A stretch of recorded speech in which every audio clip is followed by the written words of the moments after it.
When the Mirage F1 entered South African service, it symbolized modern precision, discipline, and pride. Yet, in one strange dawn flight, it became the source of unease and introspection. How could a machine built to defend national skies become a mirror for the cracks within its own force? The answer reveals that defection isn't only about borders, it's about identity. The Mirage F1 entered South African service at a time when the Air Force needed both political insulation and modern credibility. Its selection from France in the early 1970s solved more than a tactical need. It demonstrated that local command intended to keep pace with global standards despite increasing diplomatic pressure. The surrounding decade saw the Air Force operating under regional tension and embargo prospects, so this acquisition provided proof of self-determination through technology. Buying foreign aircraft under those conditions required not only negotiation, but the creation of an entire support environment that could survive isolation if foreign spares were restricted. Within that setting, the SAAF faced operational requirements drawn from wars on its borders and the need to project deterrence far from its home bases. Conventional deployments relied heavily on proven models, but the Mirage F1 represented a qualitative shift toward digitized precision and advanced aerodynamic features. It maintained the Mirage line's delta influence while introducing a swept-wing profile that granted better low-level stability and a more flexible mission profile. This aircraft arrived not simply as another import, but as a cornerstone for rebuilding the tactical competence of a force adjusting to new political geometry. Integrating it into service required detailed pilot conversion procedures supported by French advisors and later domestic trainers. Each stage imposed a new technical language on crews accustomed to older Mirage variants, and maintenance units had to redesign toolkits, fluid systems, and inspection routines. Early jets were flown with a cautious rhythm to build data on engine durability under local climate conditions. That testing extended into operational sorties over arid regions where dust ingestion, high temperature gradients, and long flight legs measured the aircraft's endurance beyond its European design assumptions. Cross-border interceptions during the initial evaluation phase verified radar stability and weapon system response times. These real sorties often had dual aims: patrol and instrumentation. They served as laboratories for refining engagement tactics in open desert terrain, where radar clutter differed sharply from European land cases. Successful returns built institutional confidence. Crews who had once questioned whether parts could be supported locally began to form durable communication networks with domestic industry, allowing adaptation without breaching restrictive trade boundaries. Out of that constant testing grew a bond between pilot and technician that defined the character of Mirage units. Ground crews worked with an almost artisanal approach, hand-calibrating sensors, rechecking hydraulic lines, logging every unrecorded vibration. Pilots learned to respect that precision as much as flying skill itself. Traditions evolved around quality control rituals, and this contributed to a culture that valued reliability as a virtue. Over time, the Mirage F1 became a point of cohesion rather than merely an operational resource. By this point, the aircraft stood as a structural element of identity inside the SAAF, merging technical mastery with institutional pride. Yet symbols of stability can acquire different meanings, and the same machine that unified a generation would eventually reveal how fragile unity could be. The Mirage F. One's reputation for reliability concealed an operational rhythm that rarely paused. During the border war era, its squadrons existed under a structure of continual readiness, sustained by procedures designed for immediate launch. The readiness cycle meant that aircraft were serviced and armed for departure even when no immediate tasking existed. Pilots rotated through alert shifts measured in hours, not days, while technicians sustained the aircraft under the same tempo. Long patrol routes over the vast southern African interior imposed fatigue that rarely featured in official dispatches. The formal record described preparedness.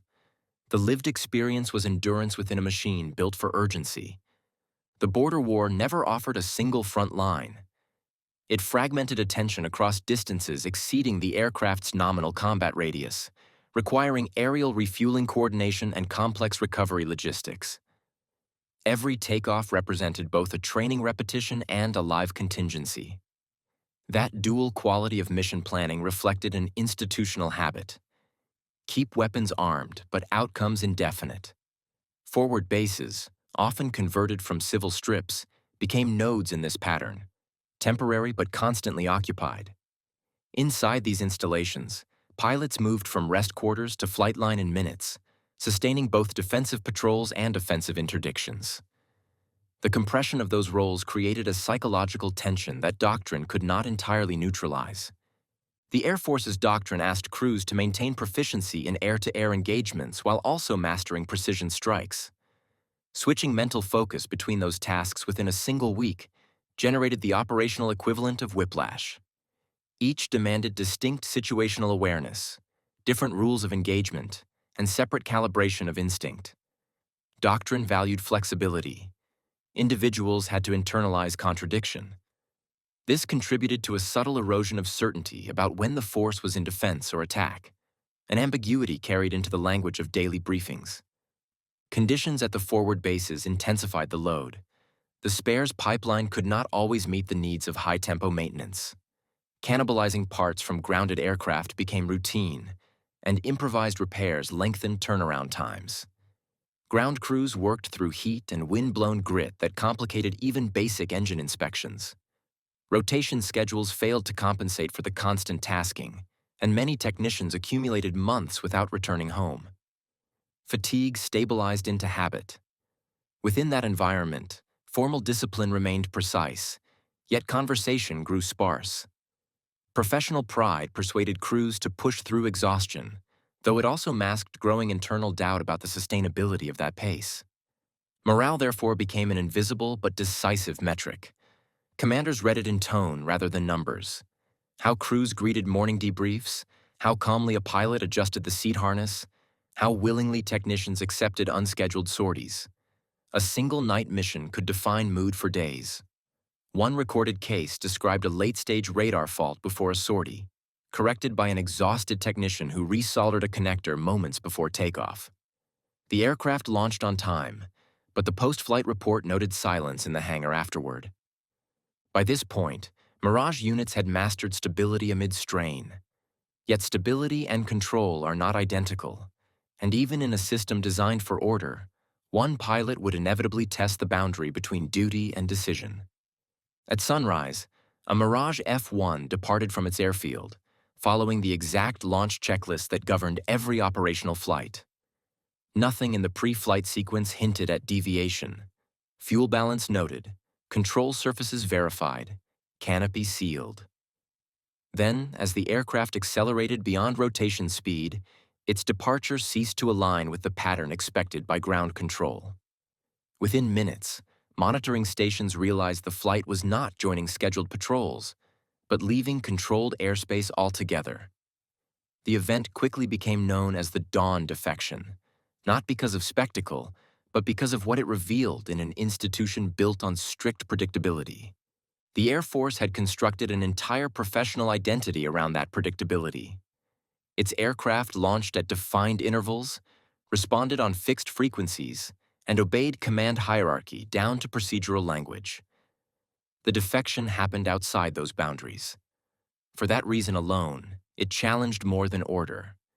It questioned the assumption that structure guarantees loyalty. Analysts later examined whether the origin lay in personal collapse, prolonged psychological strain, or political conviction. Each interpretation carried different implications because motive determined whether the act was rebellion, distress, or deliberate ideological break. The Mirage F1 stood at the intersection of these possibilities. It embodied state power, a precision-built fighter representing capability, control, and deterrence. When used for defection, it inverted that symbolism, becoming a tool for rejecting the authority it once served. Technically, the same systems that ensured combat performance now enabled escape. The reliability of avionics, range profile, and low-level handling turned the aircraft into an unwitting accomplice. By abandoning its assigned orbit, it highlighted the tension between institutional ideals and the internal realities of those tasked to uphold them. Immediate consequences unfolded across multiple layers. Command units initiated emergency procedures designed for crisis recovery rather than betrayal. The loss of radio contact introduced operational confusion that delayed comprehension. Within hours, security divisions began overlapping inquiries into communications, access logs, and personnel screening. Intelligence sections reviewed every recorded maintenance entry to determine preparation clues. The process revealed systemic blind spots. Loyalty could not be quantified through paperwork. Trust, once assumed inherent to pilot rank, now required verification. This breach produced an environment of uncertainty that extended beyond the absent pilot. Flight crews began to question procedural integrity, while senior officers reassessed how psychological readiness was measured. The institution, long accustomed to external threats, found itself addressing an internal variable that doctrine had not accounted for: the independence of conscience. It prompted reflection on whether obedience and belief could coexist under sustained pressure. Because the Mirage F1 ranked among the Air Force's most respected assets, its loss magnified perception of vulnerability. It symbolized professional competence, so its defection broadcast something greater than equipment failure: a fracture in collective identity. What could not be retrieved was not only hardware, but certainty in judgment. As official investigations stabilized the situation, the aircraft's legacy endured in dual form. It would remain a reminder that advanced systems amplify both control and consequence, preserving their records long after individuals depart. The Mirage F1 thus continued to define the Air Force, not solely through performance, but through its capacity to withstand the questions one departure had forced into daylight. The Mirage F1's influence in South Africa extended far beyond sorties or recorded engagements. It preserved the continuity of an Air Force navigating moral and structural transition, forcing technical mastery to coexist with introspection. Through the aircraft's story, we see that technology can outlast conviction, yet still reveal the shape of belief within an institution. Studying this period does more than trace specifications. It reveals how identity responds under pressure. Military aviation history therefore becomes a mirror of collective discipline. The next generation inherits not just the machine, but the responsibility to understand what loyalty costs and preserves.